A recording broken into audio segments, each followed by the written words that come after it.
Hey there, I'm Lee Ullman here with some big news from the National Young Farmers Coalition. We're partnering with Heritage Radio Network on a special season of The Farm Report. It's all about what's happening with the Farm Bill and how it impacts farmers and eaters. I am growing diversified vegetables on land that's been in our family for 150 years. And so with the pandemic, gentrification, property values going up, we had to sell the land and we lost it. Join us as we uncover the untold stories behind this massive piece of legislation that shapes how we grow our food, what we eat, and so much more. The problems we have had, those are things that come from earlier Farm Bill and USDA policy, right? Like Earl Butz, get big or get out. You know, it's my responsibility to know not only what I'm eating, but then like how that all came to be. And realize like, wow, like this piece of legislation, all this money, like it's technically something that I support as a taxpayer. While Congress debates the next Farm Bill, this is not just an invitation to listen. It's a call to action. Be part of the conversation. Subscribe to the Farm Report on Heritage Radio Network, wherever you listen to podcasts. Today's program was brought to you by Emmy Cheese, specialty cheese from Switzerland made with heart and passion. For more information, visit emmyusa.com. You're listening to Heritage Radio Network. We're a member-supported podcast network broadcasting over 35 weekly shows live from Bushwick, Brooklyn. This year, we're celebrating 10 years of food radio. For the past decade, we've been taking you behind the scenes of farms, restaurants, breweries, schools, cafeterias, and more. It's been 10 years and we're just getting started. Find us at heritageradionetwork.org. Hello, and welcome to Snacky Tunes. I am one half your host, Darren Bresnitz. This week, we sit down with Shirley Chung, who talks about her long and delicious journey from China to Top Chef to Culver City, where she opened up Miss Chi Cafe, which is her take on Chinese food. And we also pulled from the archives for one of our favorite performances from one of our favorite New Yorkers, Annie Hart. So sit back, relax, and get ready to listen to Snacky Tunes on heritageradionetwork.org. We talk about food, we talk about music, with musical dudes, finger on the pulse, Snacky Tunes.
and welcome to Snacky Tunes. I am one half your host, Darren Bresnitz. We are with Shirley Chung, chef owner of Miss G Cafe in Culver City and the author of Chinese Heritage Cooking for My American Kitchen. Welcome to Snacky Tunes. Hi, thank you for having me. Thank you for having me.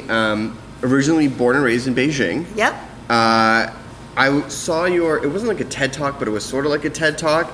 And I don't want to get too distracted by it, but your story of your grandfather and his like coming and going from America is like straight out of the movie. Yes. Can you give 100%. a little background of your grandparents and your grandmother, because your grandmother was a huge influence on your food as well? Just like a quick overview of your upbringing, because you'll do it better than I do, but it blew me away. So I was born and raised in Beijing, China. I came to America when I was 17. But Chang family is actually 5th generation of Chinese American in Los Angeles. Majority of my relatives are in Pasadena. But my grandfather, at the age of 17, he was born and raised in California, but his father came to America, 1st generation, 1900, as a doctor herbalist from China to serve the railroad workers. It's part of Gold Rush. My grandfather was born here, but then he got sent back to China to study at age of 17 to study medicine. That's where he met my grandmother, who was China's most famous reformist, educationer, scholar. He has a lot of titles. That's my great-grandfather. No big deal. Liang Qichao, and then she's his 5th daughter. She's also a reformist in her own, so she led a student revolution in Beijing against by then Republic government as well as Japanese military. So she was wounded by the old government, and that's how she met my grandfather. It's during the revolution. Just a couple of revolutionaries being outlaws. So they became a colleague. They supported each other. They believed in something bigger. But because they were wounded, so they would travel through China, and then finally in 1941 escaped China, came to America. My grandmother finished her education USC, history major, when my grandfather finished his medical degree, and he ended up having his externship or his residency in Harvard University. And later on, he practiced in New York. He has his own clinic, pediatrician, when my grandmother worked for Chicago Library. They're slightly separated. And then my father was born in New York, but 1949 rolled around, the new China, Communist China formed. Yep. And then my grandmother, being who she is, wants to go back to support her country. So she moved the whole entire family from New York back to China, 1949, started a brand new life in China. They have 10 years of great life. She became the foreign ambassador for China Red Cross. When my grandfather became a dean of a hospital, later on he became the assistant director of WHO, World Health Organization. He was the first Chinese representative to have that position, but also because he's Chinese American, so he speaks fluent Chinese, but fluent American English as well. But then 10-year Cultural Revolution in China happened, so my grandfather got thrown in jail, and my grandmother, during that 10-year, tried to break him out. They were accused him of... Sorry, literally break him out? Well, within connections. Sure. To try to bring him out because he still have U.S. passport. So Chinese government back then accused him being a spy. He was in jail for 8 years and then went back to Geneva. He served his term of 3 years as assistant director. And when his term came up, he made a decision. Instead of going back to China, that was 1975. 10-year Cultural Revolution is still going. It was towards the end, but he was really worried for his future. He didn't want to get captured again. So he, in his pajama, he went to knock on the door in Geneva, U.S. Embassy. And 24 hours later, he was on a plane flying back to California. My grandmother didn't know, my father didn't know, my mom just married my dad. Nobody knew from the family. So our family was under investigation for 3 years when they were in China. Nobody's allowed to talk about grandpa. So when I was born in the late 70s, and we thought everybody told me my grandfather dead. And later on, Tiananmen Square student revolution happened again. Is in our blood. My father vocally, openly supported the students' vision. Well, he was actually held a very high position in technology sector for Chinese government. So he got kicked out of the Communist Party because after the Tiananmen massacre, And and then my grandmother also passed away around the same time. So my dad made a decision in 1989 after Tiananmen Square incidents that he told me, we're moving to America. By the way, your grandfather is still alive. He's living well in Sonoma. He still practiced medicine for a little bit in Sonoma. And now he's retired, and we're going to meet up with him and then to enjoy, so he can enjoy our family for the rest of his life. So how does that very typical, normal childhood influence you and who you grew up to be?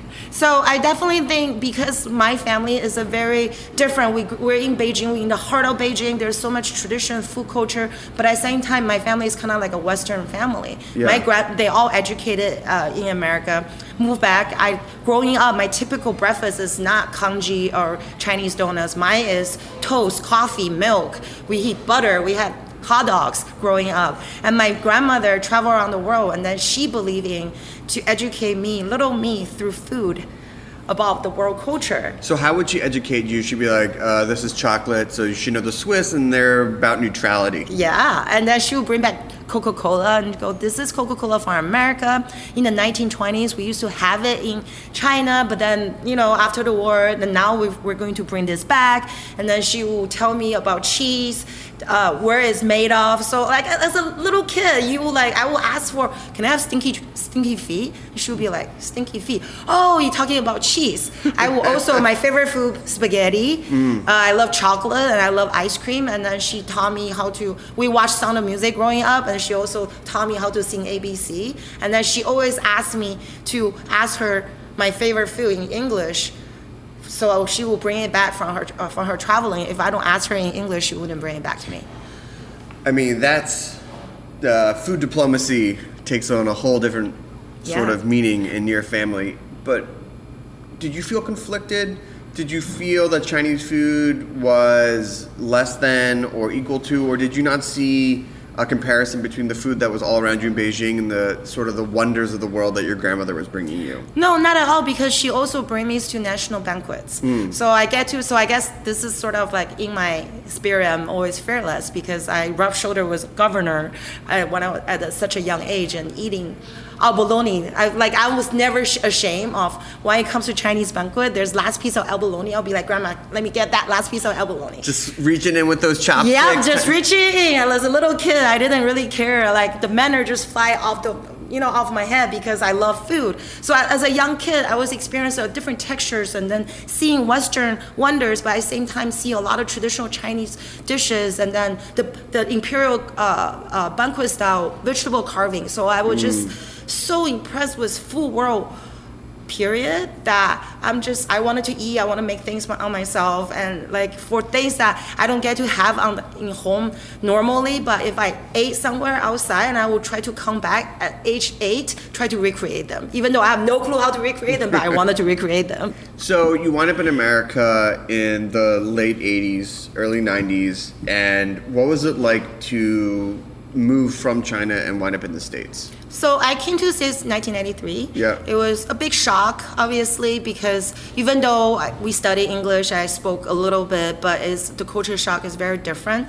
And it's funny because I came from a big city. Yeah. I remember arriving in San Francisco and I look around. There's, the airport, and then we live in the suburb of the Bay Area. So all the houses low profile because of earthquake. So I was asking my dad, I was like, Dad, why you bring me to village? Didn't understand the suburbia of America, the concept. And very culture shock, but fortunately, where we moved to, there's a lot of Chinese immigrant and Taiwanese immigrant already. So I made some friends immediately, but in the beginning, it's difficult because I'm very outgoing. Yeah. So not be able to speak the way I want to, communicate the way I want to was hard, but it only took me a year. It was good. How did you find the food in America now that you were living here? Did Chinese food take a back seat, or did you still eat the same way where everything was fair game? Because my parents started their own company, so they were really busy in the Silicon Valley, and then I took on cooking because this is what I always loved. My mom was a doctor when she was in Beijing, so she never was really the cooking person anyways. So I always cook food for myself growing up because that's what I love. When I came to America, I started doing that, but realized that everything, all the ingredients is very different. Like what I see in China is very different. And so watching food TV, PBS, and just cooking show really help because I want to learn. First of all, I need to learn English. Second of all, I also just want to know what to do with all this new food. I also wander around in the supermarket by myself to read labels and look at what other people buy. I just find food very interesting, but at the same time, I was picking up English and learning English through food. What was the biggest difference between shopping for food in Beijing versus you now being in San Francisco?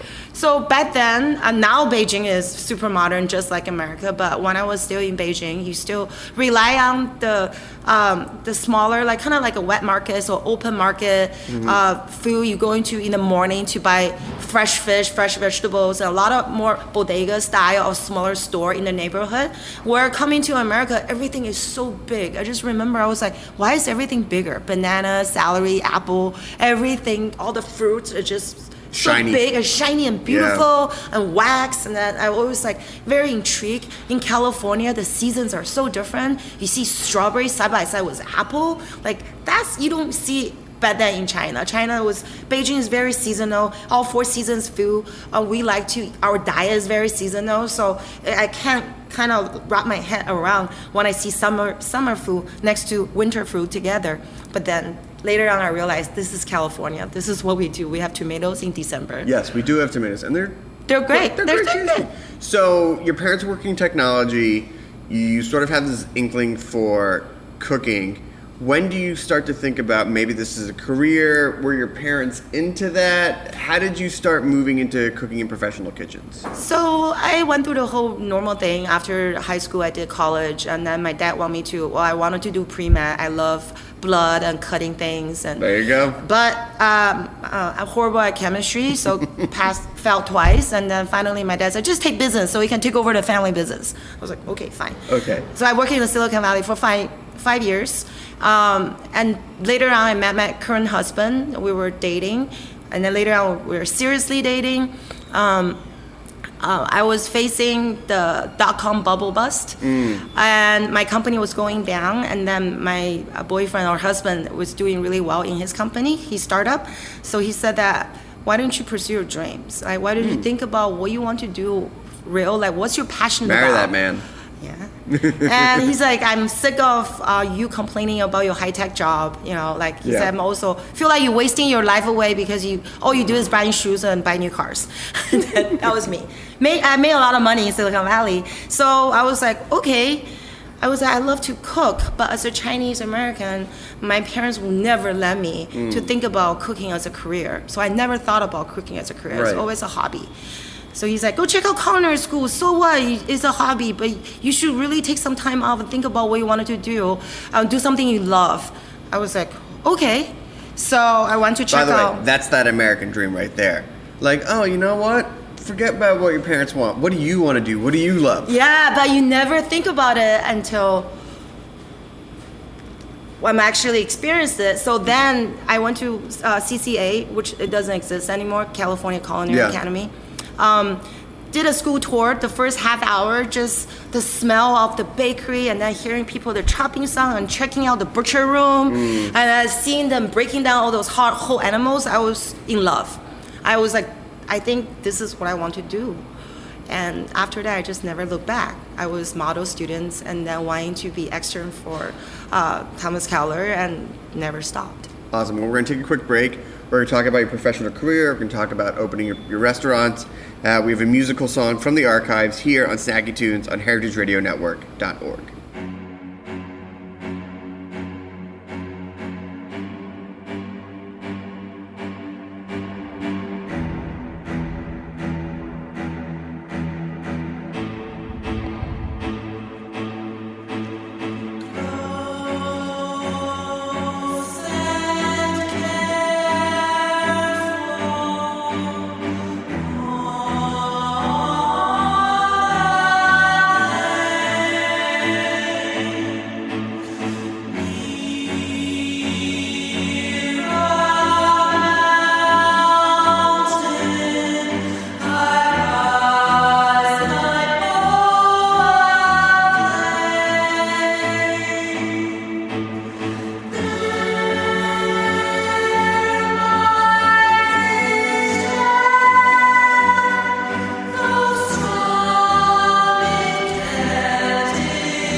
Hello and welcome back to Snacky Tunes. We are here with Chef Shirley Chung in her beautiful and delicious restaurant, Miss Chi in Culver City. So you've graduated culinary school. Yep.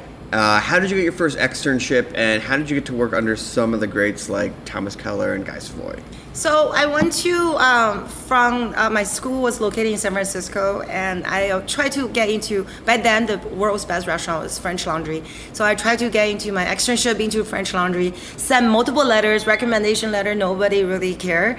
And so I finally decided I need to go there. So I drove to French Laundry, Youngville, from San Francisco after school every day for 3 weeks or so, just to see if I can go talk to anybody. Did you do that thing like Buddhist monk where you just like sit outside and just wait? Pretty much. Yeah. Or I see people like walking out and I try to talk to them. No cooks ever talk to you, and the office system like kind of showed me the way, give me an application form that I filled it out, but nobody called me back. Yeah. And I finally have the guts knock on the window, and then my AM sous chef of French Laundry, Mark Hopper, came out, and he became a mentor later on, but he became my first chef. He's like, wow, I saw your face for 3 weeks already. I think I guess you really want to be here. You really want to be here. So that's how I got into the door. And what was it like working in such a classically French restaurant? What did you learn there? The first thing is organization. I think is the most important fundamental young cooks can have, working clean. My first duty was every morning get into the door is to clean walking and make sure you re-ice all the fish and how to properly put everything away. Everybody always think stocking is nothing. This is not related to cooking. No, it's 100% related to cooking. How you treat your vegetable, your protein, everything properly, how to storage them properly will set the foundation for a great restaurant.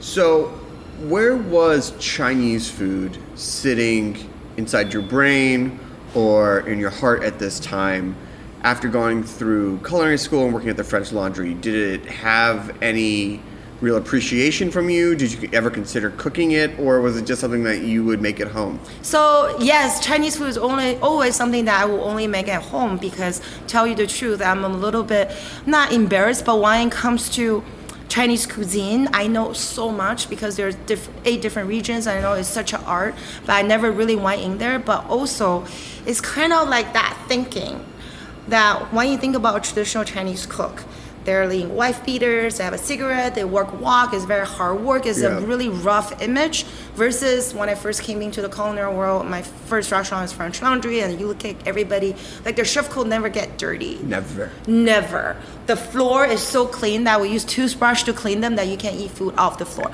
And there's how many cigarettes in the kitchen? What?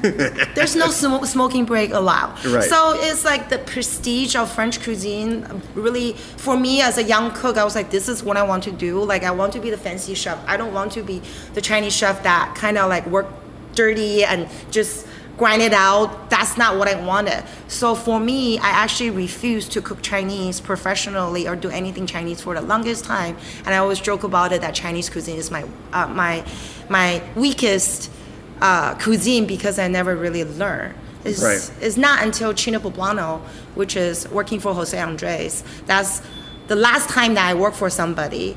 He's the one that put me in that position, even though I kind of tried to say no in the beginning. I didn't want to be the head chef of Chino Poblano. We had a head chef. He wasn't working out. I was only a sous chef. I was there I like the concept, and I feel like this is the first time I kind of do a casual food. I always done fine dining.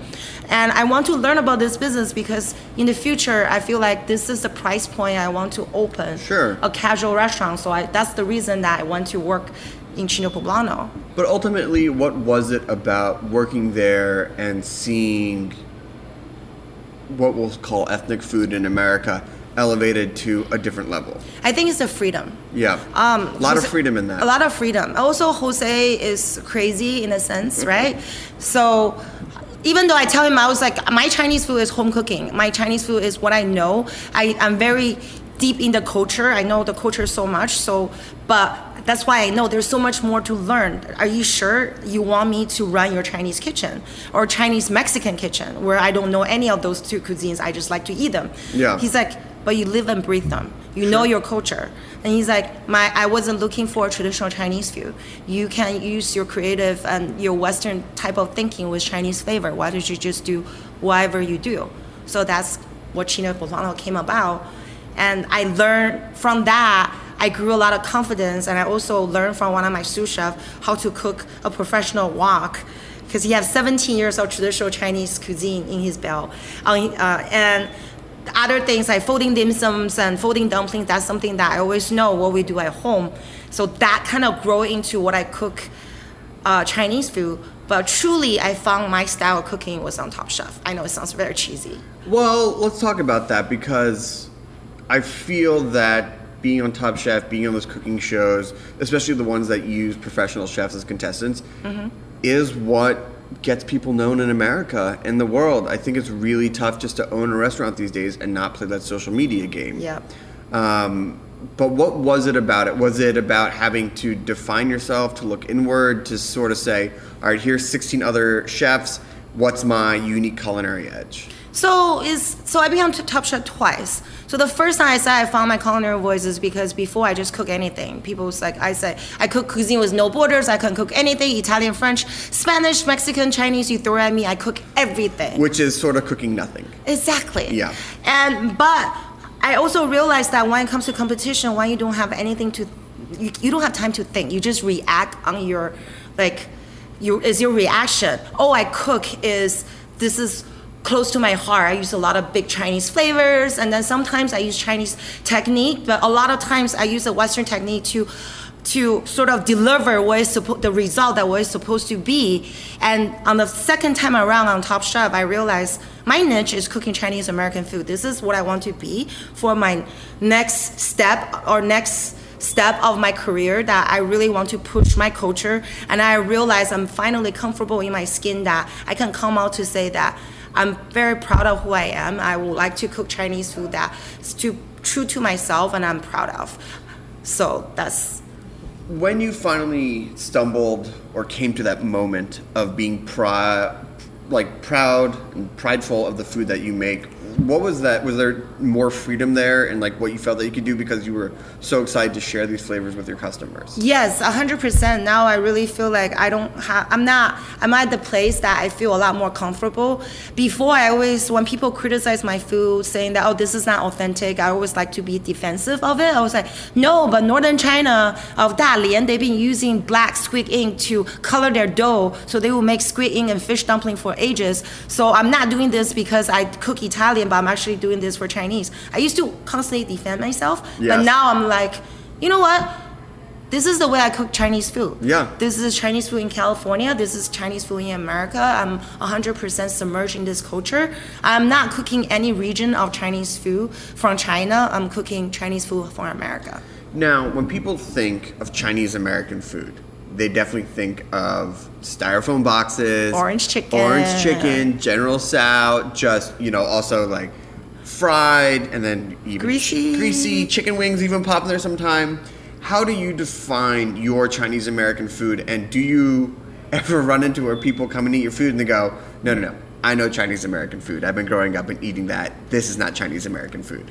Well, I haven't had people tell me this is not Chinese American food yet, but I definitely have people tell me that, oh wow, I'm surprised this is Chinese American food. Normally I'm not really, this is a lot of Chinese Americans telling me this, that they're not really into those kind of restaurants, but they love my restaurant. They've been coming more than multiple times in a week.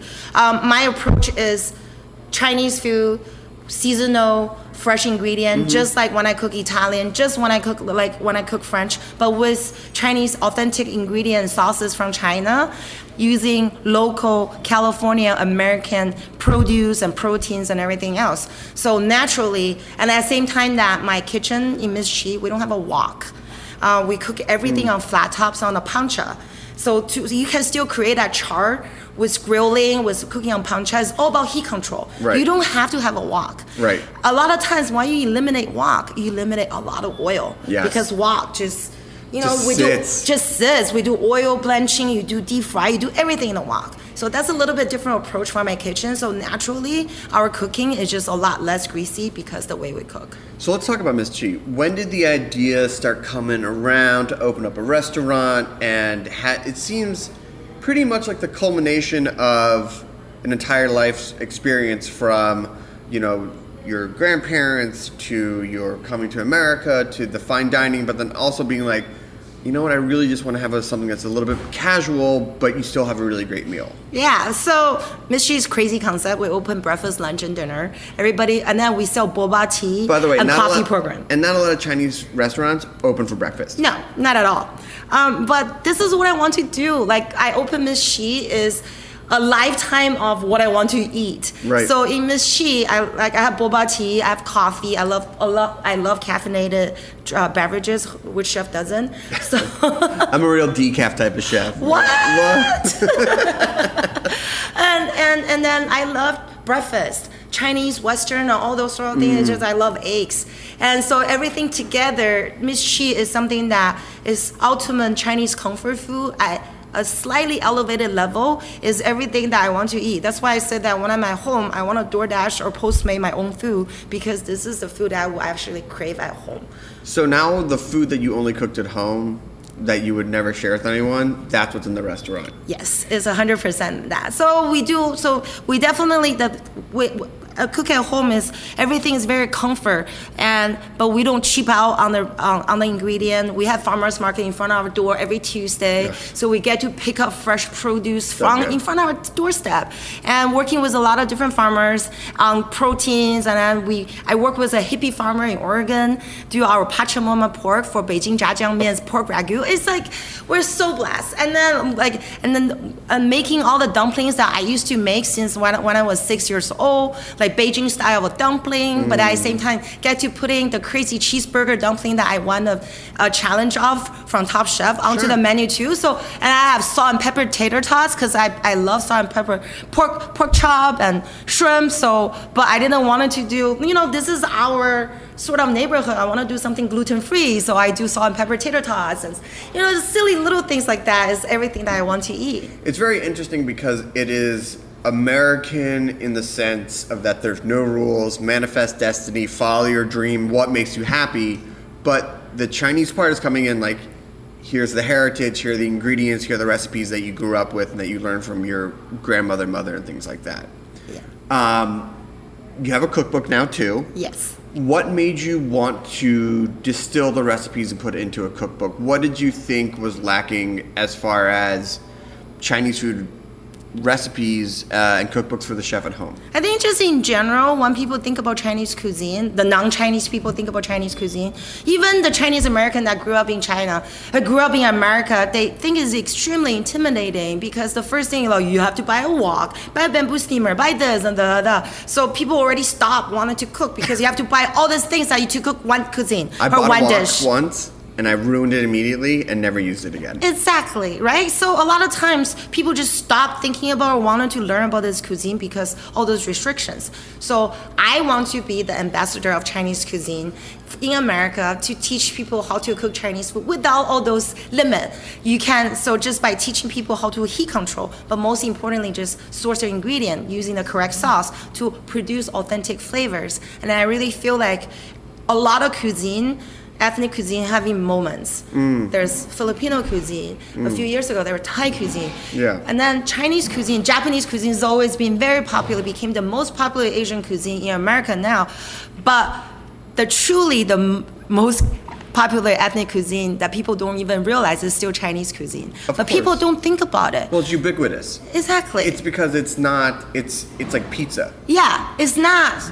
People don't think about that. It's like when people are, they're like, oh, I don't like Mexicans, but I love burritos. It's like, what are you talking about? Exactly. So it's become American in many ways, but it's just like, no, it has deeper roots. It has its own place in the world cultural zeitgeist.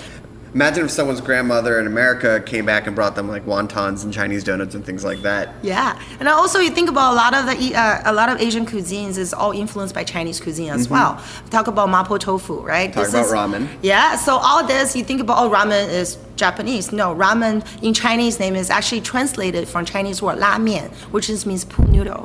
So, you know, like a lot of that people really don't know. So I really hope that that's why I come out with cookbook that's easy for everybody to use. I didn't come out with a coffee table cookbook that's for my ego, but because I really want to push, you know what I mean? Like I really want to push this cuisine forward in America. This is a popular cuisine in America already, but now I just want people to truly love it, to know it a little bit more, to understand a little bit more. So what's next? You got the cookbook, you got the cafe. What's coming up this year? Definitely expansion. Miss Shi, I have a lot of different opportunities, people approaching me, which is I feel very thankful. We've only been opening for 3 months, but there's multiple people already want me to open everywhere.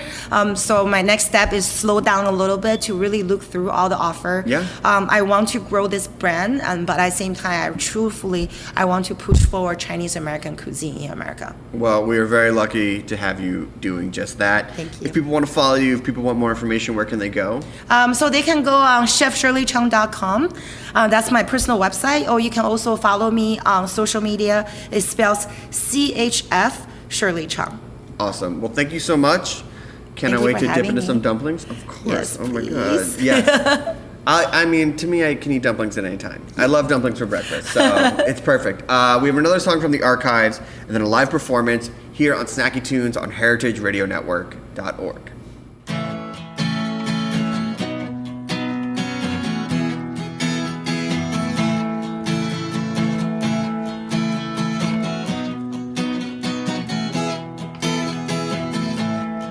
I know the time ain't right.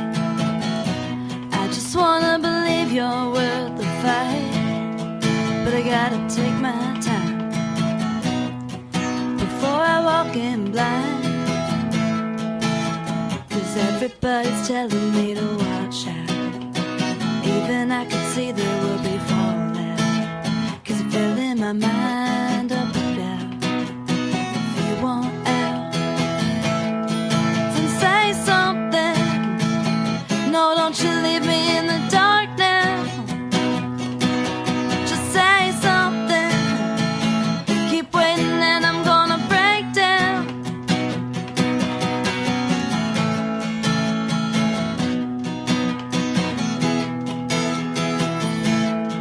Oh, we got caught in the wind, and now I'm second guessing everything. Just come in and shake up my life, but baby, I'm the one who's rolling the dice. 'Cause everybody's telling me to watch out. You know, even I could see there would be fallout. 'Cause you're filling my mind up with doubt. So if you want out, just say something. No, don't you leave me in the dark now. Just say something. Keep waiting and I'm gonna break down. Just say something. No, don't you leave me in the dark now. Just say something. Keep waiting and I'm gonna break down. Oh boy, you're breaking me down. You're breaking me down. You're breaking me down. You're breaking me down. 'Cause everybody's telling me to watch out. Even I could see there would be fallout. 'Cause you're filling my mind up with doubt. So if you want out, just say something. No, don't you leave me in the dark now. Just say something. Keep waiting and I'm gonna break down. Just say something. No, don't you leave me in the dark now. Can't you say something, babe? Keep waiting and I'm gonna break down.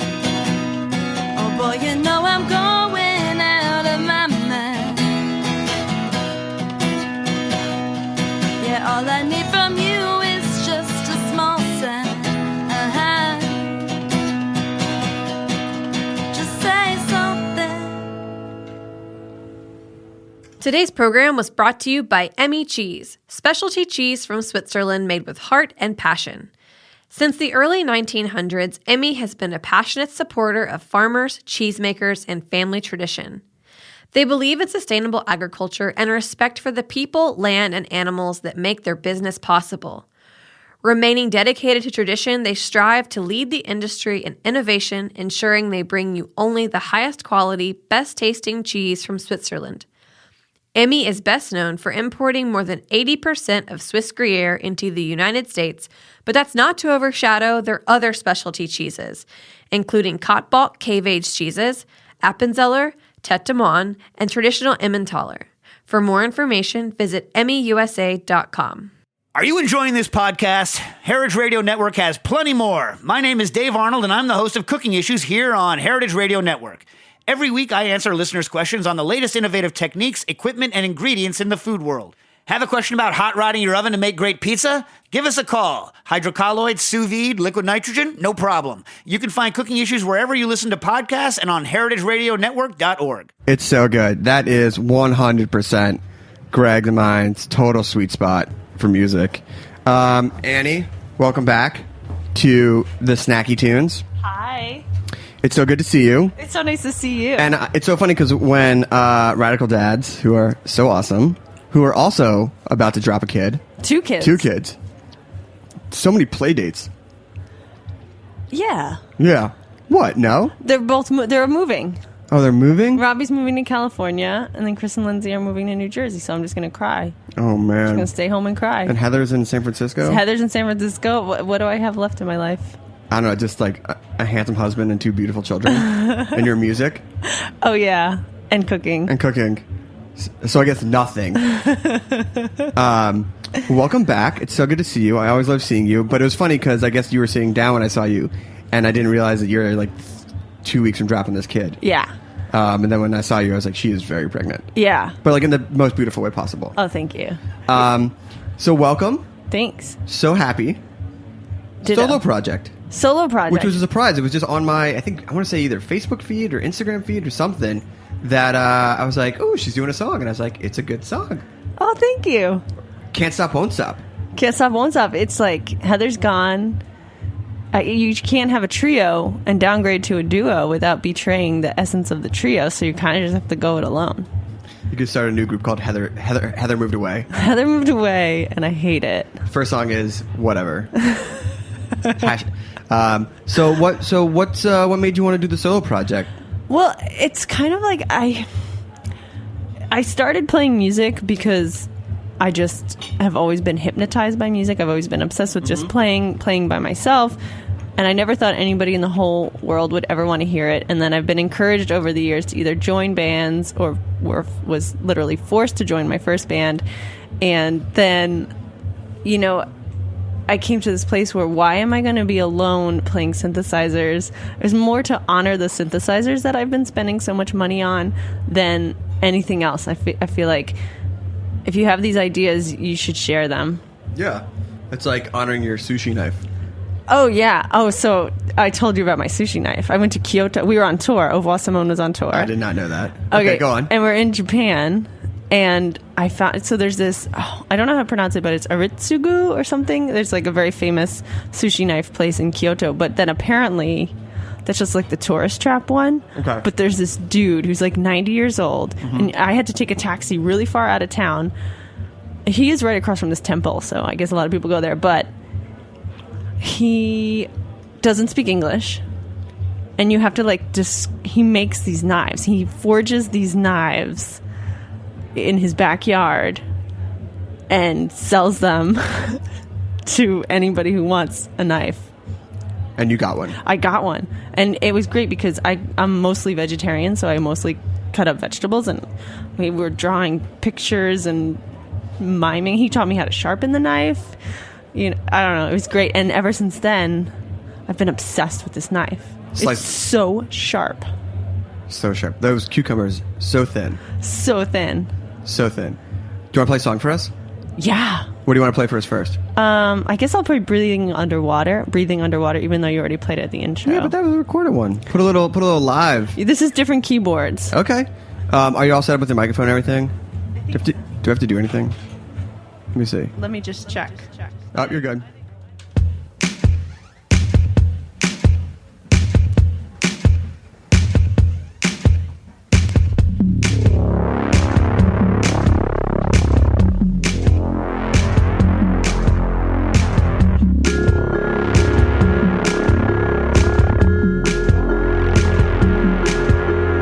When you leave, I can feel the feeling of your face on my cheek. Don't leave there, go to sleep, hoping that it's not with me.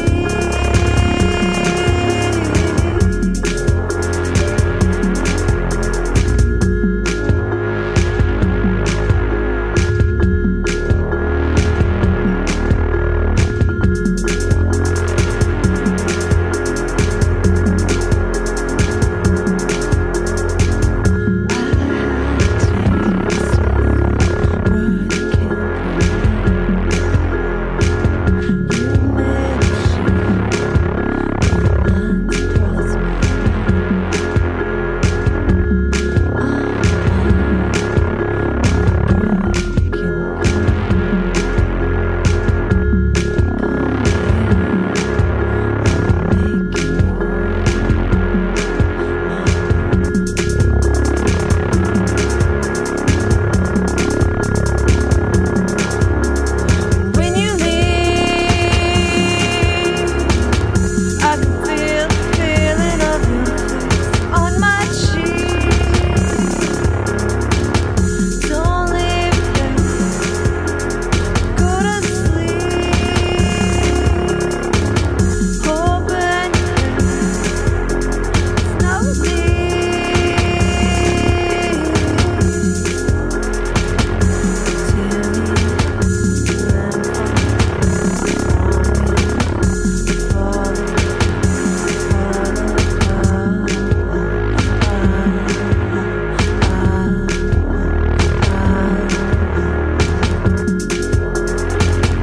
I've been breathing underwater, underwater.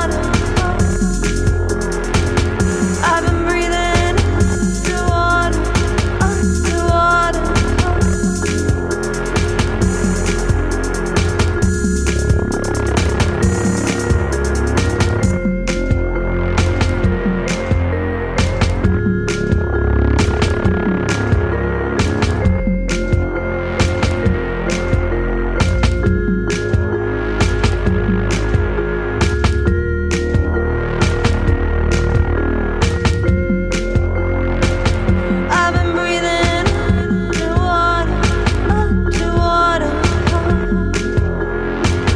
I've been breathing underwater, underwater.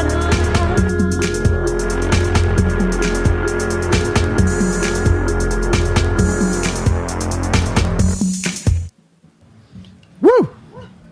Thank you. Thanks. You can talk on that microphone. Yeah? Yeah. You like my... Oh, Liz is saying no. Oh, Taskmaster Liz. All right, I'm back. Oh my I can handle goodness. this. Whipped it. So, how is the writing process now? With just you without the trio? I mean, are you like you're like I'm gonna put this sound here? Well, I gotta say, it's really hard because I've been so reliant on Heather and Erica to kind of... You were so sweet. We're just playing musical chairs. There we go. Kind of literally. Oh, I So like that. it's funny because when I work with Heather and Erica, I have them to rely on about like what sounds good and what doesn't sound good, and we're all so brutally honest with each other that it makes it really easy to trust them and to trust yourself. But it's kind of like, oh, this sounds great. Oh, that sounds great. But I did notice that most of my songs have become incredibly simple. Really? Oh, because you're just focusing on just getting it out? or just like this sound sounds good. Right, and then you're done. You move Yeah. on. You don't have that feedback that people be like, actually, it sounds good, but maybe. Yeah, plus there's not 6 hands. There's only like, I have 2 hands. And yes, I'll have like 10 tracks of keyboards, but, you know, it's easy. It's easy. This track sounds done. Let's go. But Next. then Dinner time. learning to record is really difficult. Oh, when you're by yourself? Yeah, and also dinner time is a problem because I have my studio in my basement. Yeah. And then the man. kitchen is right upstairs, and so you're just like, oh, I don't really feel like comping. You know, it'd be really great using my new Japanese chef knife. Oh, yeah. True. Man, it's the same creative process, right? No, No? not at all. What, cooking and making music? Totally different things?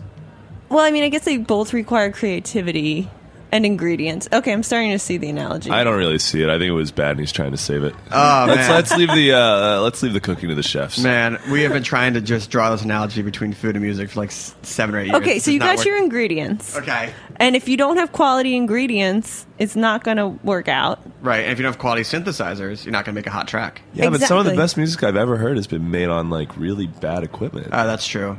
Yeah, but what constitutes bad? I mean, just like, you know, like instruments that people bought at like Walmart or got as gifts, but yet they just did a really great job. Yeah. I'm really just trying to lay into Dan's Yeah, he's idea got here. it. He's got it. It's cool. You're not buying it. I'm No, not totally buying not- it. I've had a lot of like amazing meals cooked on like things that I wouldn't want to eat. George Foreman grills. I've had a lot of, not a lot, but I've had a few. Yeah. Yeah, I think Thomas Keller uses them at Per Se, right? Wouldn't know. Really?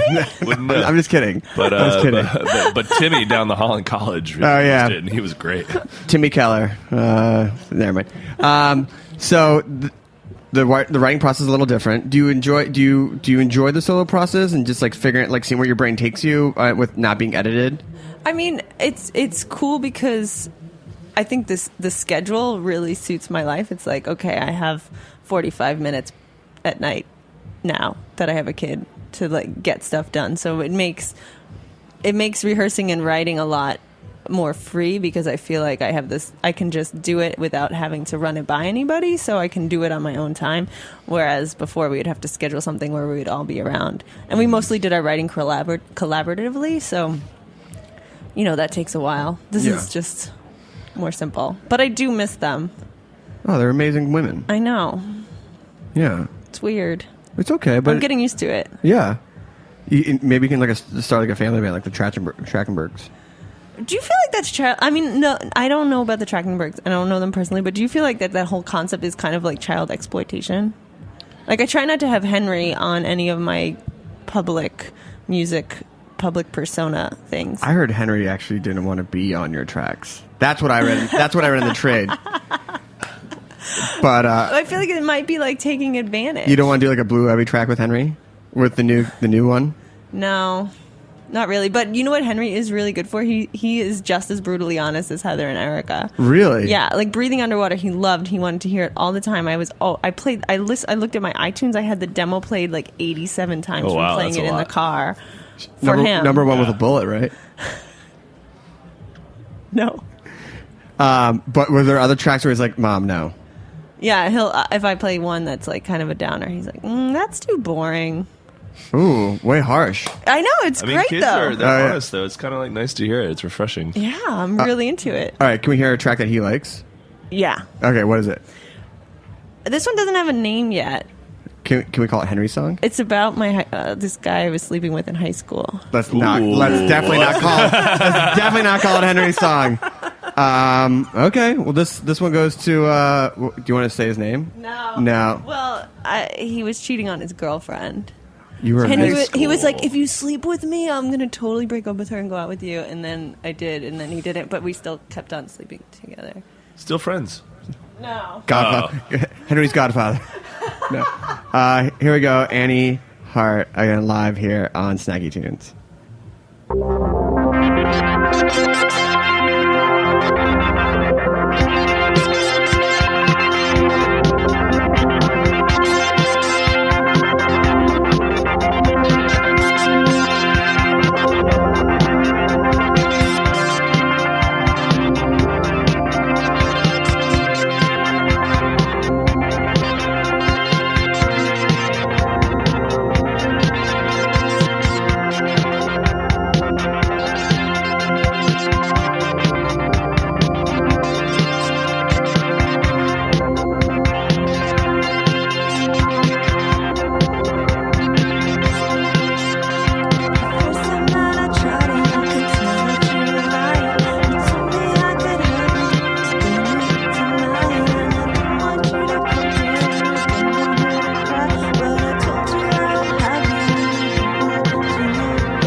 Awesome. Very nice. Oh, thanks. Oh, yeah. So, what's the plan? EP? LP? Double I don't length? know. What are you supposed to do? I put out 2 EPs in my entire life, and no one ever listened to them. So Yeah. So are you supposed to like hire a publicist and print it and everything? you're the one with a successful music career. That's true. Okay, I guess I do know what you to know do. what you did. You got flown all over the world to play your music. Yeah. So you know, and paid, and not paid. just the flight and free food. Oh my god. Oh my god, guys, you have What to are go we on doing? tour. Oh, You yeah, go in on jeez. tour. We saw you on tour. Yeah, saw you on- several times. Yeah, and then you can also make salads in the bathroom in the dark. Oh yeah, you remember that story? That story's so good. You can listen. That's from the last episode with Salad for President. Oh yeah. That was. I still do that, and I started taking photos of my hotel salads. It's on my Instagram, Annie Hart for sure. You can see some of my hotel Annie salads. for sure. It's a good gram. The gram game's good. I was pretty wasted when I came up with it, so thanks. Whatever works. Yeah, It's whatever's clever, as I say. I don't know. You put an EP out. I mean, you're about to have another kid, so touring is going to be. Yeah, but also I haven't played any concerts yet by myself, and I think it's kind of I want to have like kind of an art element to it because I'm so used to having Heather and Erica with me, where I'm like, nobody's watching me, so I can just be happy and be relaxed. Come on. No one's watching you. But you can like get into that mindset. Jaren's watching. I'm watching you. Ugh. Like, not in that way. I'm like, I'm so proud of her. She's doing so well. I Yeah. was thinking, I missed my cue for the song. What's There's a on- police song about that. Oh, But anyway, yeah. There's a lot of songs about watching people. Like Private Eyes. Hung out with my mom the other morning just listening like Hall & Oates. It was pretty nice. okay, so I have this thing with Hall & Oates where until I was maybe 21, I thought their name was Hauling Oats, Oh my god. right? And then I like bought my first Hall & Oates thing, and I was like, oh, it's Hall and Oates. And then I just discovered my friend sent me this link. She remembers the story because she thought I was so stupid. And then she sends me the thing. There's a Hall & Oates granola company that's getting sued as of last month by Hall & Oates. That's so good. Somebody else had that idea. It's not just me. There's a thing called Call & Oates, which is a call number where you can call and they like press 1, Private Eyes, press 2, this like true? Rich Girl. Yeah. That's like the They Might Be Giant style of song. Oh yeah. Yeah. Stuff when it's like, oh, they got a touchdown phone. What can we do? Yeah. I wish I had a... Now if only Colin. I had songs on demand. I wish that technology still existed. Did you listen to... Wait a second, what? I'm making jokes. I was like, what? The jokes are so bad you don't You're even on know. fire today. Yeah, on fire. But maybe that's what I should do with the music. Yeah, that'd be a fun art project. Yeah. Call this number to listen to the track. Yeah. Yeah, and then I could just put up demos. Yeah. And then it's not as permanent as like SoundCloud or whatever, I don't know, Spotify. It's true. Or you can just have Henry like them up to the top. Wow. Yeah. So you're going to keep recording demos. Yeah. You're going to put out the second child. Yeah. That's awesome. Thanks. And then maybe tour, EP, something like that. Yeah, I think I'm going to play some shows in New York. I mean, I have a bunch of friends who own really cool venues, so I'm going to have my friend kind of do some kind of overhead art projection while I play, and I'm going to bring all my best synthesizers, which I've been told by synthesizer lovers that I'm forbidden from bringing out of the house. Oh, really? Yeah, these synths I'm playing today are great synths, and talk about garbage. One of them is kind of a Sound great. student /child model. My very first synth. But I got some other really fancy synths that I think deserve to be showcased. And you're not supposed to take them out of the house? No, I mean, they're so delicate. They're the kind of thing Higher that are security. made for studios. Like, I bet Genesis wouldn't even tour with them. Uh-oh. Are those fighting words? I don't know. Phil's going to do what Phil's going to do. You know what I Usually mean? these have since at home. Yeah. All right. Well, where can people go to SoundCloud? Oh, yeah. It's SoundCloud/Annie-Hart. There's other Annie Harts out there that are not me. Imitations not to be trusted. Yeah. How do we know it's you? How do you know it's me? There's a picture of me with sunglasses. Okay. Cool mom. Super cool mom. Super cool mom. Man, that wedding happening in the backyard. Yeah, there's a crazy, awesome wedding going on. No, that was my applause button for super cool mom. Oh, yeah. Well, no, they're with you. They like totally agree. It's all family all the time. They did back there right now. a cappella version of "Don't Stop Believing." which, yeah. All right, let's wrap. They also sang. Didn't they also sing Gloria in Excelsis Deo? When I walked in, they were singing like Christmas carols. Maybe They were doing all the Jewish wedding songs. Hey when I man, was out there. it's your wedding is whatever you want to do. Multi-culti. Yeah, Yeah. it'll be yours Inter-religion. next March 27th. I'm gonna just plan it around. Just Do I get to go to your wedding? dude, you're gonna come to the bachelor party. I actually, that's true. I was speaking to somebody. I actually met. I have a friend who the other day he got to go to a bachelor party, but he wasn't invited to that guy's wedding. That doesn't make any sense. It made no sense to He me. he must have really fucked up during the bachelor party. Yeah. I think I don't think it was ever part of the plan. I just thought that was really strange. Essentially, what I've learned that if you invite anyone to the pre-wedding events, Yeah, you have to engagement invite them to the big bachelor deal. they got to the come to the main big event. Yeah, to the main event.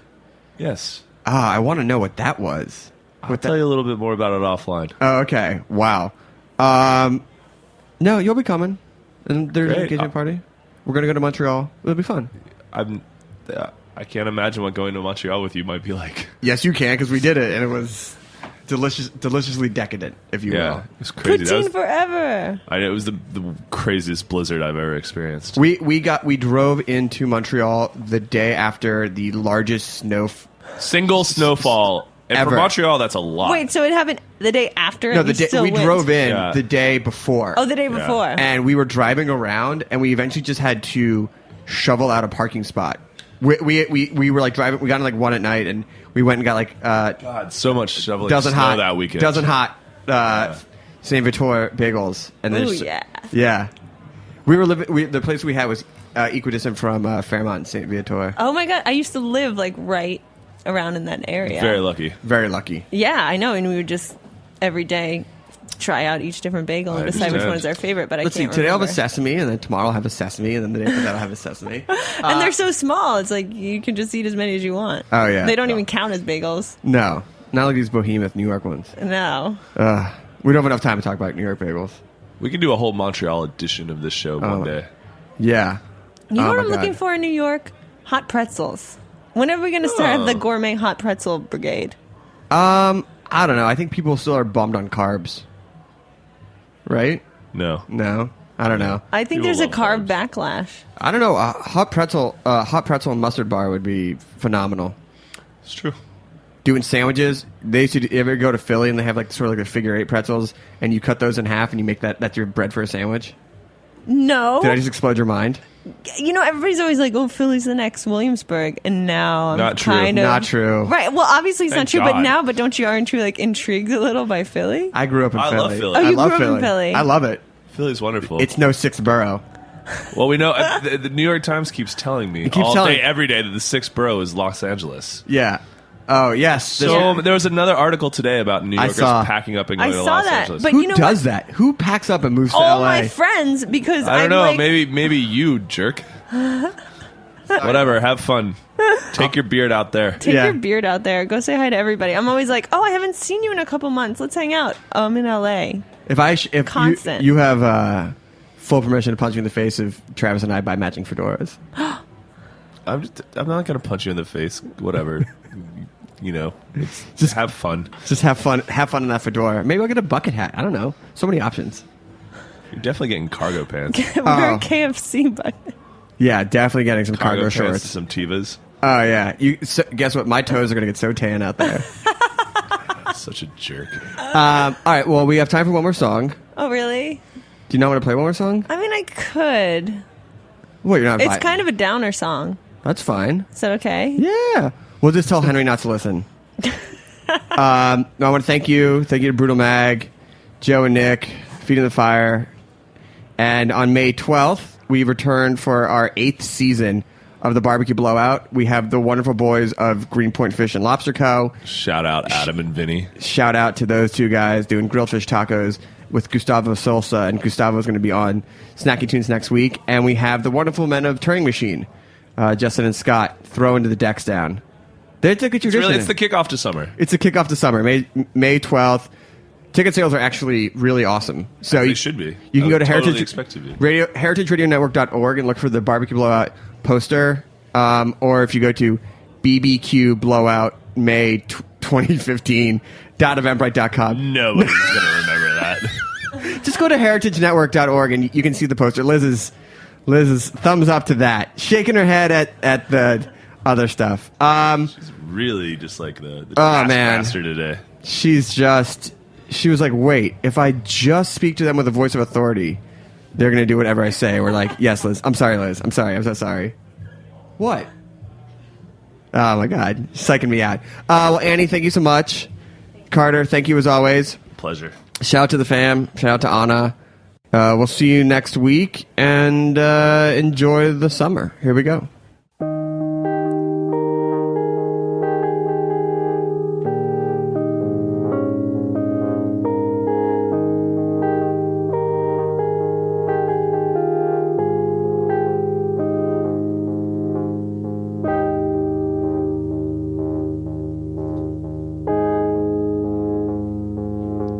I'm at the starting line, and you're at the finish.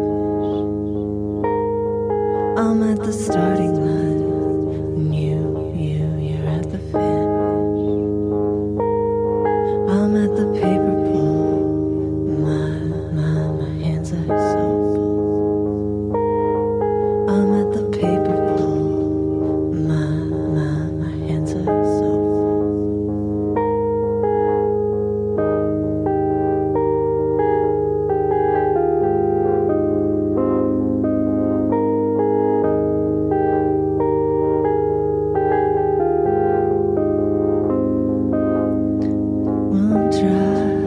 We'll drive around till we get back,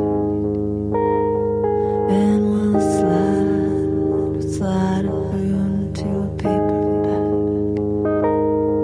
I'm at the paper pull, my hands are so full. I'm at the paper pull, my hands are so full.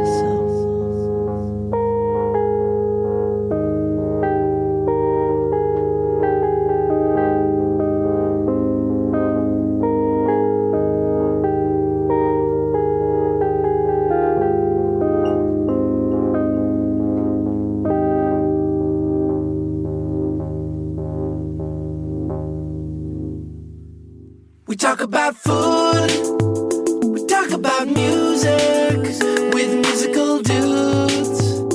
Finger on the pulse, snacky tunes. Thanks for listening to Heritage Radio Network, food radio supported by you. For our freshest content and to learn more about our 10-year anniversary celebration happening all year long, subscribe to our newsletter. Enter your email at the bottom of our website, heritageradionetwork.org. Connect with us on Instagram and Twitter at heritage_radio. You can also find us at facebook.com/Heritage Radio Network. Heritage Radio Network is a nonprofit organization driving conversations to make the world a better, fairer, more delicious place. And we couldn't do it without support from listeners like you. Want to be a part of the food world's most innovative community? Subscribe to the shows you like, tell your friends, and please join the HRN family by becoming a member. Just click on the beating heart at the top right of our homepage. Thanks for listening.